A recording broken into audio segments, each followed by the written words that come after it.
Mesdames, Messieurs, bonjour, bonsoir. Où que vous soyez, quoi que vous fassiez sur les 5 continents, bienvenue sur la plateforme Mali Online, émettant de Bamako vers le monde entier, du monde entier vers Bamako. Aujourd'hui, nous avons l'insigne honneur d'avoir comme invité l'imam Mohamed Diko.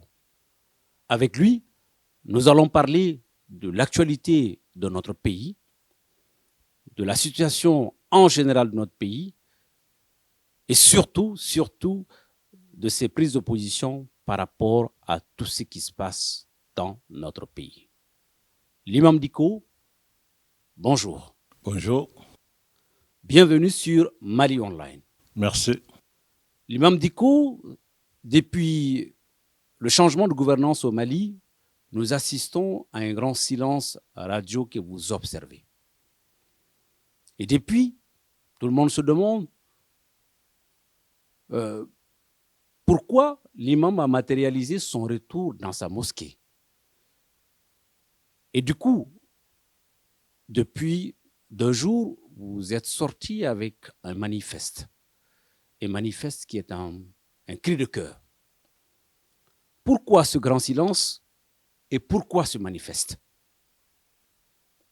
Merci bien, Sampi. Salutations à tous vos spectateurs et à tout le monde sur les 5 continents. C'est vrai que depuis un certain temps, je gardais le silence. Je ne parlais pas, mais j'observais, je regardais, j'entendais, j'écoutais.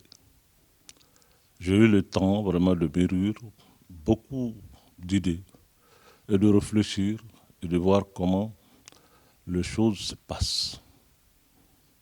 Je l'ai dit en son temps que je jouais ma partition, je retourne dans ma mosquée. Effectivement, je suis retourné dans ma mosquée. C'est de la mosquée que je suis sorti. C'est de là-bas que je tire ma légitimité. C'est de là-bas aussi que je tire ma force. Je retourne dans la mosquée pour aller encore réfléchir, méditer sur le sort de mon pays. Ça me préoccupe. Des millions de personnes qui vivent des situations de précarité depuis un certain temps. J'en souffre beaucoup. Et je ne peux pas me taire éternellement. J'ai emmagasiné beaucoup de choses au fond de moi. J'ai eu à un certain moment le besoin d'extérioriser ce que j'ai au fond de moi et le partager avec mes compatriotes. C'est ça qui m'a poussé, non seulement à prendre un peu de recul et laisser les choses se faire. Nous avons un grand peuple, nous sommes une grande nation, nous avons eu des difficultés, mais j'ai confiance encore aux jeunes maliens, parce que les gens ont fait ce qu'ils peuvent faire. Mais je pense aujourd'hui que je dois encore partager quelque chose avec le peuple malien. Alors, l'imam Diko, nous allons revenir sur le contenu du manifeste, mais pendant ce grand silence, beaucoup de choses se sont dites. Et vous aviez des camarades de lutte, le M5, en un moment a crié à la trahison, à l'abandon, ou du même que vous avez composé avec les jeunes qui ont pris le pouvoir en les abandonnant. Alors, essentiellement, si on demande un flashback, qu'est-ce qui s'est passé? Ben écoutez, je préfère ne pas rentrer dans le détail. Le diable est dans le détail. J'ai composé avec des hommes et des femmes honorables qui m'ont respecté, que j'ai eu le temps aussi de respecter et d'apprécier. En un moment donné, peut-être qu'il y a une divergence de vue. Je respecte leur point de vue. Tout ce qu'ils disent de moi, je le respecte. Et je pense que ça doit me donner beaucoup de leçons à réfléchir. J'aimerais aussi savoir ce que les autres pensent de moi. C'est aussi une bonne chose, c'est aussi une richesse. Ça m'a enrichi. Donc moi, je n'ai pas de problème par rapport à ça. Tout ce qui a été dit pour moi, les gens étaient dans un certain état d'âme. Ils ont dit ce qu'ils pensent pouvoir dire et ce qui pour eux doit être dit. ben, tant mieux. Nous sommes dans une démocratie, c'est un débat d'idées. Chacun est libre de penser de l'autre ce qu'il veut. Donc je respecte leur point de vue, je respecte ce qu'ils disent de moi, mais je ne polémique pas. Alors, même si on ne polémique pas, mais en un moment, vos partenaires avaient besoin de votre arbitrage, que vous descendiez dans l'arène pour redistribuer les cartes ou pour alerter les jeunes face à la responsabilité que le M5 devait jouer. Pourquoi vous n'avez pas arbitré en ce moment? Arbitrer, écoutez, je ne suis pas un arbitre, j'étais une autorité morale. Des gens, des hommes et femmes qui ont fait confiance en moi. Je pense pouvoir jouer ma partition. Et je l'ai dit publiquement, je ne l'ai pas dit Je l'ai dit sur la place publique que j'ai joué ma partition. Maintenant, je retourne dans ma mosquée. Je ne suis pas allé clandestinement, je l'ai dit publiquement. Donc, pour moi, à partir de cet instant, quel est l'arbitrage que je dois faire? Je pense réellement que c'est des hommes et des femmes suffisamment avertis qui ont montré leurs preuves dans ce pays, que les états-majors politiques qui composaient les M5 à son temps peuvent jouer vraiment leur partition. Ils n'avaient pas besoin que moi j'aille faire de l'arbitrage. Ça, c'était vraiment ma vision et ma compréhension des choses. Alors, d'aucuns pensent également que les jeunes, avec votre bénédiction, se sont accaparés de tout le pouvoir.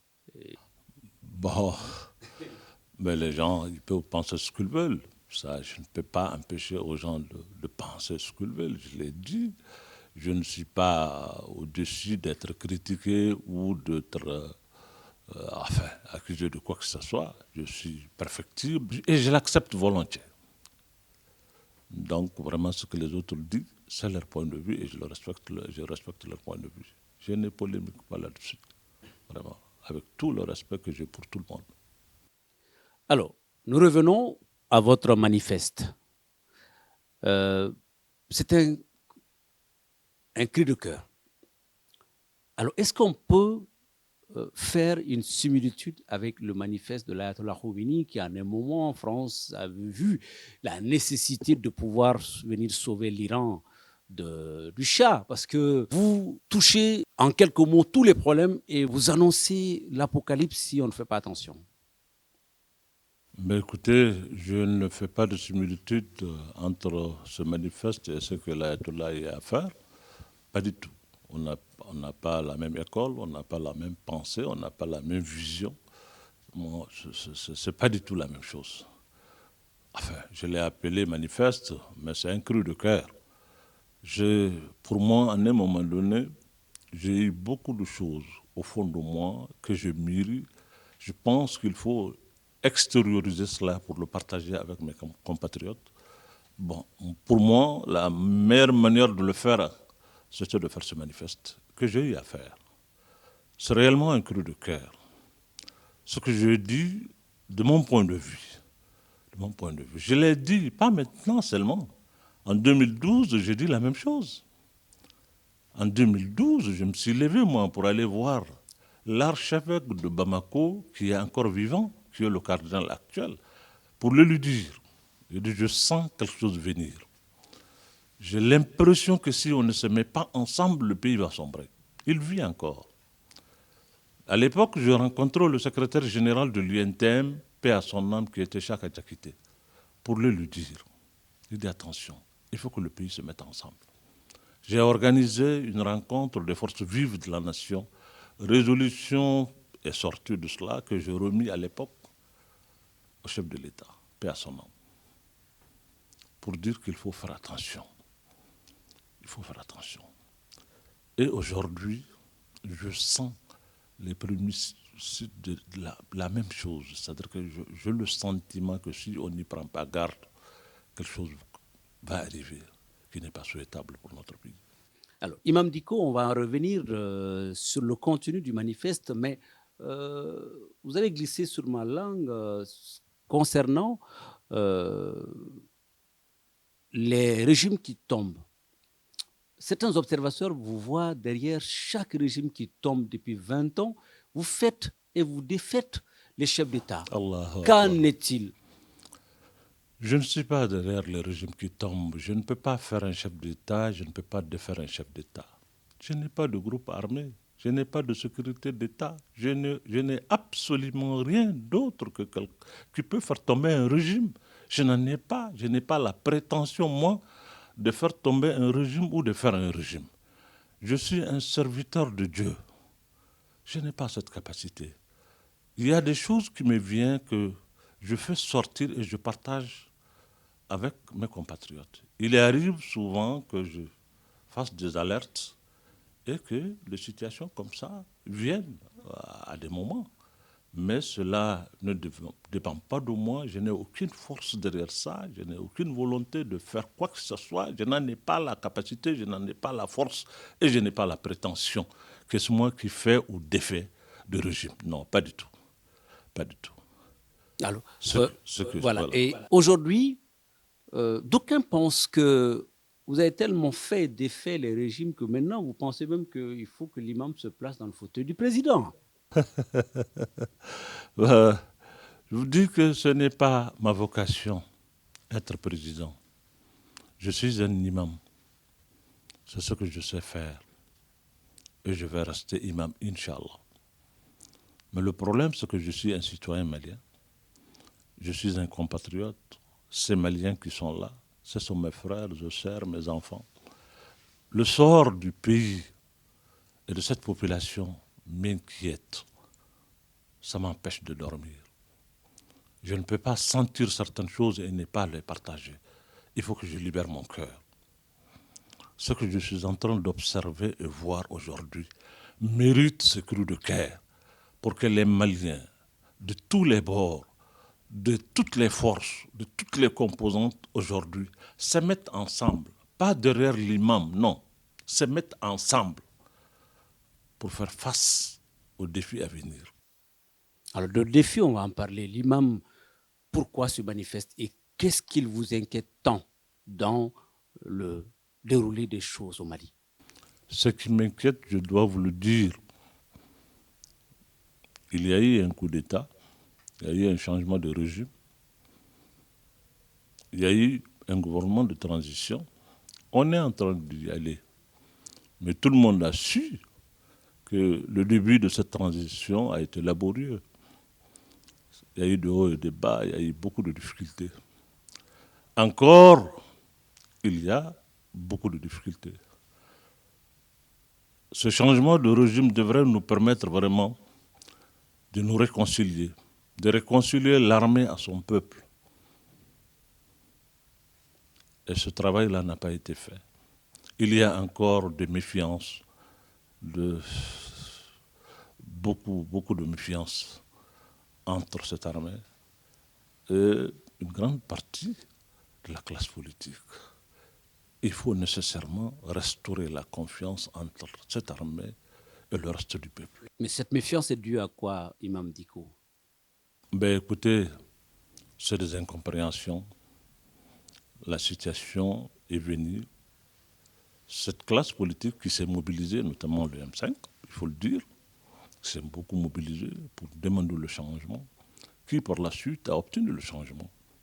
Et ce changement, c'est les militaires qui l'ont dit, ils sont venus parachever ce que le peuple a déjà commencé.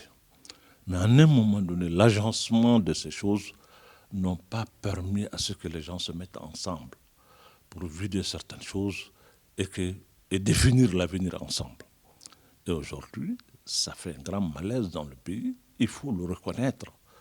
Et nous sommes en train d'aller, c'est vrai, mais il faut un dépassement de soi, il faut un sursaut, il faut nécessairement qu'on se mette ensemble pour recadrer, réorganiser, pour ne pas encore aller nous buter sur des questions qui vont être fatales pour l'avenir de notre pays. C'est l'autorité morale qui parle ou c'est l'imam Dicko? Ben écoutez, c'est le citoyen qui parle. C'est le citoyen qui parle. Avant d'être autorité ou imam, je suis d'abord citoyen. C'est le citoyen qui parle, qui a le souci de son pays. Nous sommes là dans cette situation. Je sais que dans quelques mois, la communauté internationale va commencer à nous imposer leur exigence. Faites des élections, faites des élections. on va aller à des élections dans un contexte où le tissu social malien est complètement abîmé, les forces politiques sont divisées. On va aller faire des élections, avoir un régime. Quel genre de régime on va avoir qui peut faire face à ce nombreux défis? Dans un monde aujourd'hui changeant, dans un monde où, qu'on le veuille ou non, un nouvel ordre mondial est en train de se dessiner, si ce n'est déjà arrivé, avec cette pandémie qui a tout changé, qui a tout bouleversé.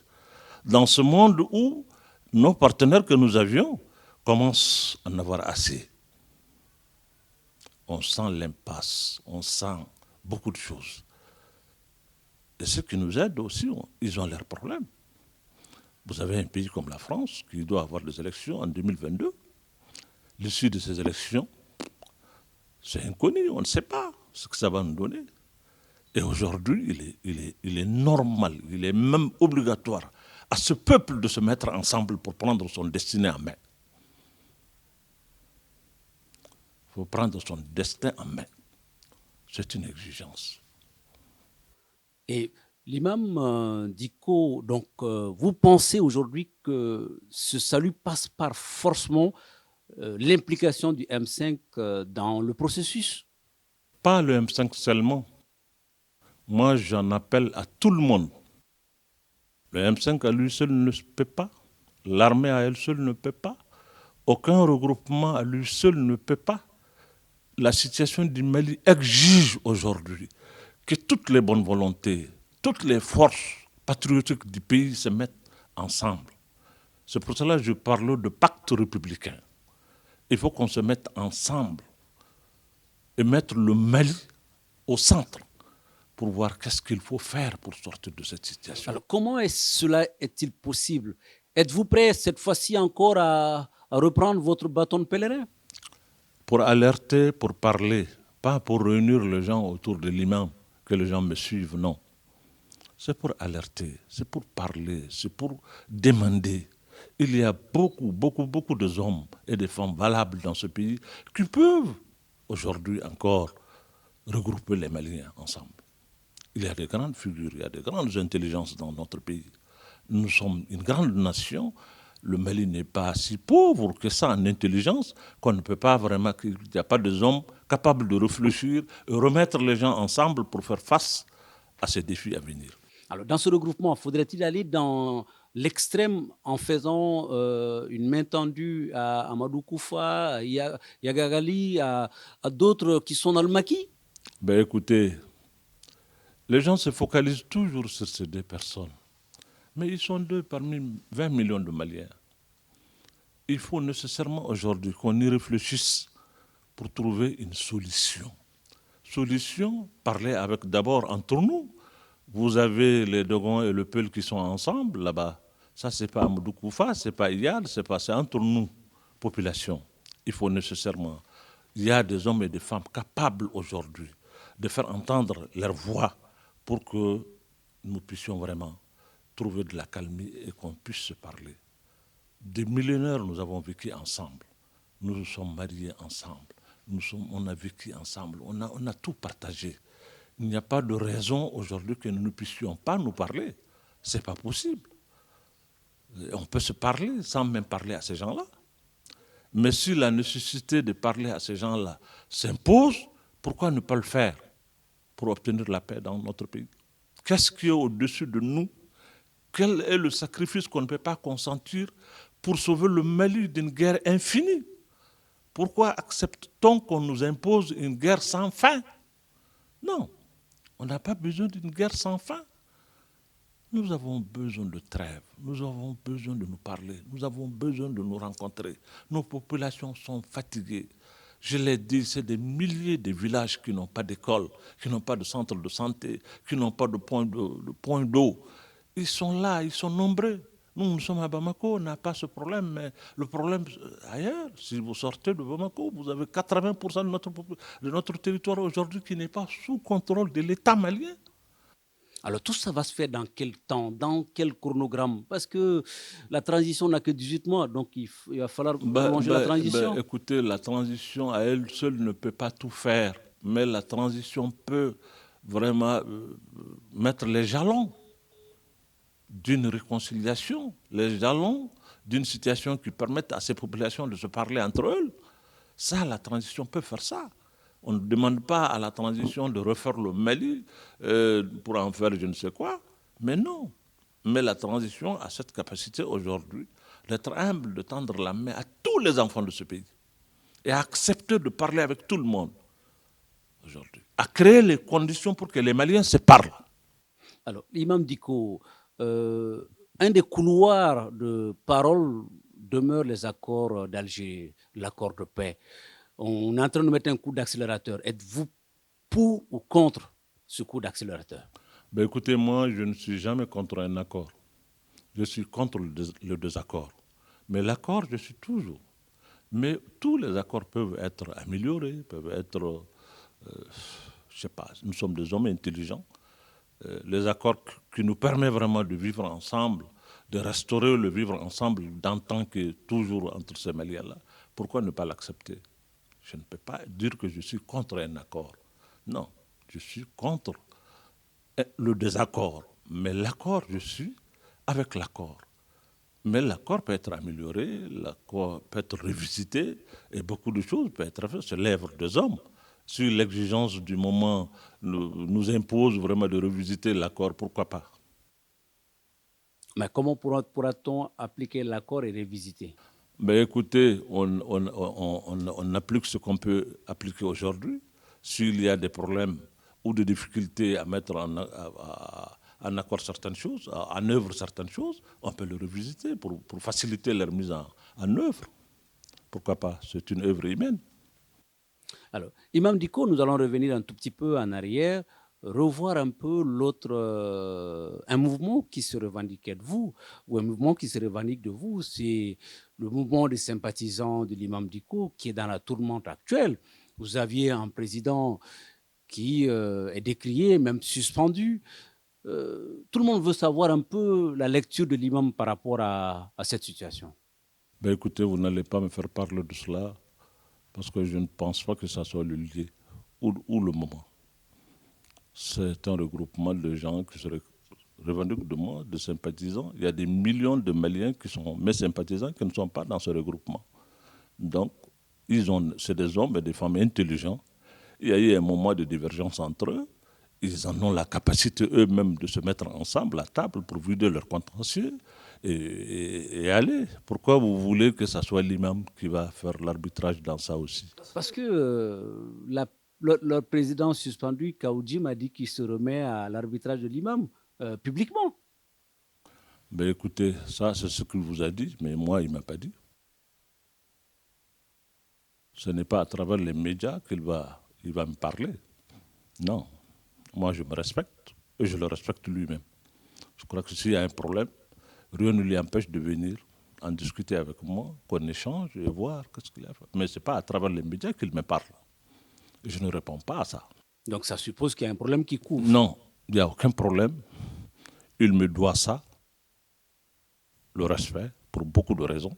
Donc ce n'est pas à travers le média qu'il me parle, non. Vous jugez qu'il ne vous a pas respecté en s'adressant... Non, je ne rentre pas dans ce détail. S'il me respecte ou ne me respecte pas, ça c'est un problème interne.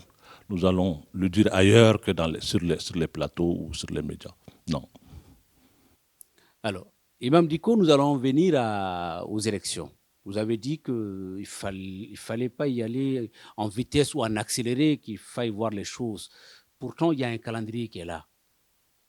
Ben, le calendrier, moi je n'ai jamais parlé du calendrier. Mais le comment y arriver à ce calendrier, c'est ça qui me préoccupe. Pas le calendrier en tant que calendrier.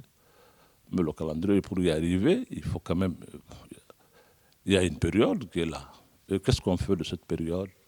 Comment est-ce qu'on prépare les élections pour y arriver à ce calendrier? Et tout le problème est là. Ce n'est pas le calendrier qui est mis en cause. Imam Diko, on vous a vu faire un voyage officiel en Arabie Saoudite sur l'invitation des autorités saoudiennes. Qu'en est-il? Il y a beaucoup d'encre qui se verse autour de ce voyage. On ne peut pas empêcher aux gens de commenter, de verser d'encre. Ça, ils sont libres vraiment de penser comme ils veulent. Moi, j'ai été invité. par la Ligue mondiale islamique. Il faut faire la part des choses. Je suis invité par la Ligue mondiale islamique, pas par les autorités saoudiennes. Je suis invité par la Ligue mondiale islamique. C'est le secrétaire général de la Ligue qui m'a adressé une invitation. En tant qu'autorité religieuse, je suis allé répondre. Et j'ai rencontré les autorités religieuses là-bas. Donc, maintenant, le commentaire et ce que les gens fassent de ça, je n'y peux rien. Il n'y a pas autre chose, il n'y a pas un mystère dans cette affaire-là. Ça se fait, ça a été fait comme ça se fait de tout le temps. Qu'est-ce qu'il y a eu dans ce voyage qui a amené tant de commentaires? Je n'en sais rien. On parle de distinction. Oui, mais distinction, ça, c'est la Ligue mondiale islamique qui a jugé nécessaire de me faire l'honneur et d'honorer mon pays à travers ma modeste personne. Et ce que vraiment je suis très heureux que mon pays soit honoré à travers ma modeste personne. Je suis très heureux et je félicite tous les Maliens parce que sans leur soutien, je ne suis rien pour que je sois indexé à travers le monde. Donc le mérite revient au peuple malien. Et c'est à eux que ce trophée est dédié. Imam Dicko, ça se dit dans les couloirs, ça se dit sous les tables, ça se dit dans l'ombre que l'imam aime l'argent. Et quel est votre rapport avec l'argent? Ben écoutez, qui est venu me donner de l'argent pour me tester? J'aime l'argent, je n'aime pas l'argent. Vous savez, je l'ai dit, je n'aime pas parler comme ça. Ça me met un peu mal à l'aise. Si j'aime l'argent, j'allais me taire. Je ne dirais rien. J'allais avoir tout ce que je voulais et puis ça, c'est fini. Va aller vérifier dans toutes les banques de la place si tu as un compte bancaire de l'imam. Ça n'existe pas au Mali, ça n'existe pas ailleurs. Moi, je ne suis pas quelqu'un qui est porté sur ces choses-là. Mais mes détracteurs peuvent dire ce qu'ils veulent. Moi, je suis assis ici, que quelqu'un fasse sortir une lettre ou un truc que je lui ai envoyé pour lui demander de l'argent. Mais je suis un marabout, je suis un imam, je suis assis. Si quelqu'un vient me donner quelque chose que je n'ai pas demandé, je prends, je le partage entre moi et les autres. Bah, sinon le reste, je crois que ça, je n'ai pas de commentaire à faire. Si vous avez trouvé quelqu'un qui n'aime pas l'argent, il faut me le dire. Aimer l'argent, ça veut dire quoi? Je ne sais pas. Si c'est partager l'argent avec tout le monde qui aimait l'argent, ou bien trésorier l'argent pour en faire je ne sais quoi, c'est ceux qui aimaient l'argent. Je n'en sais rien. C'est les autres qui savent. Moi, je ne sais pas. Je m'en voudrais de partir avant de poser cette question. On trouve que vous êtes beaucoup plus complaisant avec la France actuellement, que vous avez l'esprit beaucoup plus tolérant par rapport aux partenaires qui viennent ici et qui sont dans l'impasse. Ben écoutez, je ne suis tolérant ou intolérant avec personne, mais je suis réaliste. Nous sommes un pays aujourd'hui qui traverse une situation difficile. C'est parce qu'on n'a pas su faire, qu'on n'a pas bien géré qu'aujourd'hui le monde est autour de nous. Et donc, ceux qui viennent pour dire qu'on va vous aider, moi, je ne viendrai pas les insulter, non. Je me respecte, je respecte ces gens-là qui viennent. La communauté internationale qui viennent, il y en a même qui perdent leur vie ici. Ce n'est pas responsable que moi je sors pour les insulter, non. Et si je ne suis pas d'accord avec une approche ou une manière de faire, ben je le dis de manière responsable, mais je pense réellement qu'aujourd'hui, ils méritent aussi qu'on leur reconnaisse ce qu'ils ont fait pour nous. Le Mali a traversé une situation très difficile et est en train de traverser encore une situation difficile. C'est ce qui m'a motivé d'ailleurs à faire ce manifeste, à dire que quoi que les gens fassent pour nous, qu'ils viennent nous aider, qu'ils viennent nous assister, si nous-mêmes on ne se met pas ensemble pour prendre notre destin en main, ça serait difficile et ce serait vain.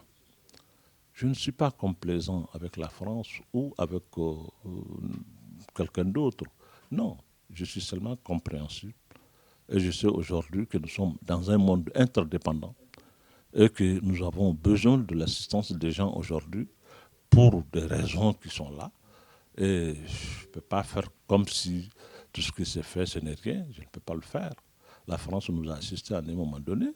Tout le peuple malien est sorti pour acclamer la France, pour dire que n'eût été leur intervention, que le pays allait être ceci, allait être cela. Bon, je suis conscient de cela.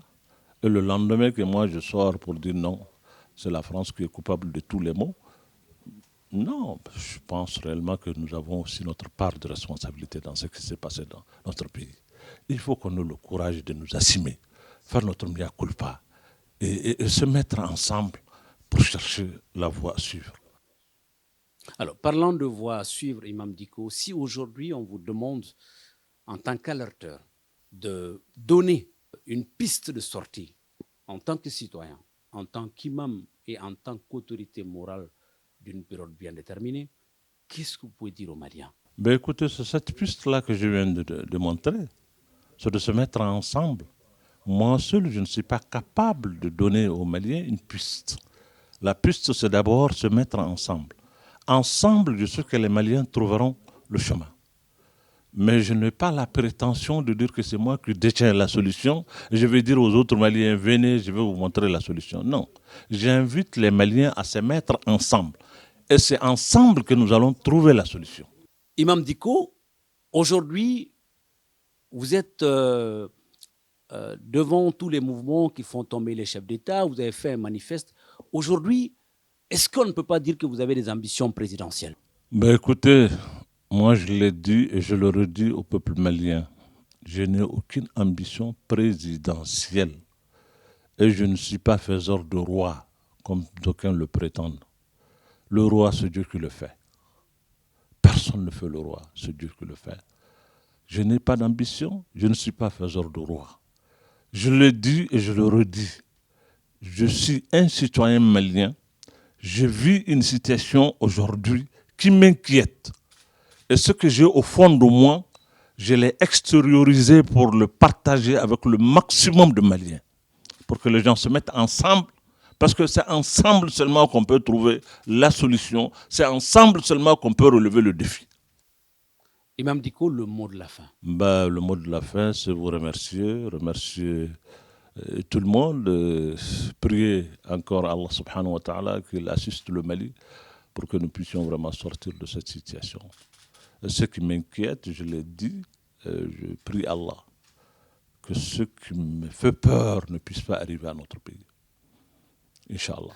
Nous vous remercions, Imam Dicko, d'avoir bien voulu répondre aux questions de la plateforme Mali Online pour éclairer les Maliens et les peuples du monde sur votre avis sur l'actualité malienne de ce jour. Merci beaucoup de vous être pressé à ces questions à bâton rompu. Mesdames, Messieurs, nous vous remercions d'avoir été attentifs à ce débat à bâton rompu avec l'imam Dicko. Et à la prochaine, Inch'Allah, sur la plateforme Mali Online, qui émet du Mali vers l'étranger et de l'étranger vers le Mali. Mesdames, Messieurs, merci une fois de plus pour votre patiente écoute et regard. À la prochaine, Inch'Allah.